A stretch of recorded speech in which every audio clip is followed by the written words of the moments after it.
Okay folks, this is the new Kenwood 10-inch screen.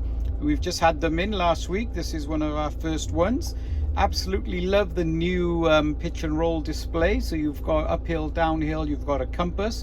This is a Fiat Camper, so it looks absolutely lovely in here. We can come out, and then there are various different screens. So you've got your Apple CarPlay screen, you've got your pitch and roll, you've got your graphics like old school, which is really cool for people like me at my age, and then you can add your own displays and so forth. Going back to what I like, you also get a compass. You can have options of 4 cameras in this one. You can even have a clock up here instead.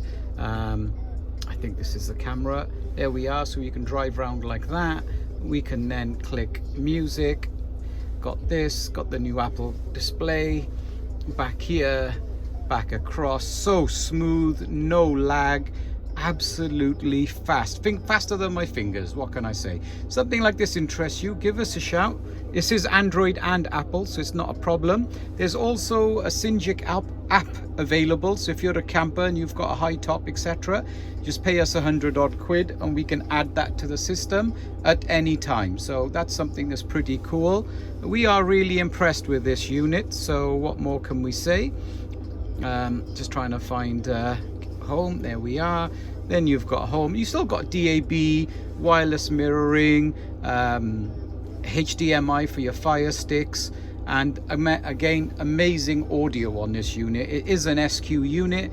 It's got RCA outputs, it's got Toslink output, it's got everything that you would need to expand this system as well. We have added some better speakers in here, and we've added a subwoofer in here, and it just rocks. The steering wheel section works. We've had to play with this because this has got an AHD camera, which is not normal, so it's not compatible with the Kenwood unit. So we've had to do a little bit of messing around, bit of cleverness, and we've managed to get it to work. And now when I press reverse, we've got the rear camera, factory camera working with Kenwood, so that's fine. And then the problem that caused was the interface that we've used to keep all the vehicles data, etc., because this was a Connect U, so that wasn't easy to do. We've ended up using the AV1 in, and then when we hold this button in on the steering wheel, we've now got that option as well, and that's all working as well, and it doesn't affect the camera, so I'm pretty happy with that. And then back to this. Yeah, what can I say? Good bit of kit. Give us a shout. 3-year warranty, 10-inch screen, high def picture, absolutely stunning. You can have your music there and the camera running. What more would you want for a camper? Get in touch with us. Thank you. Bye bye.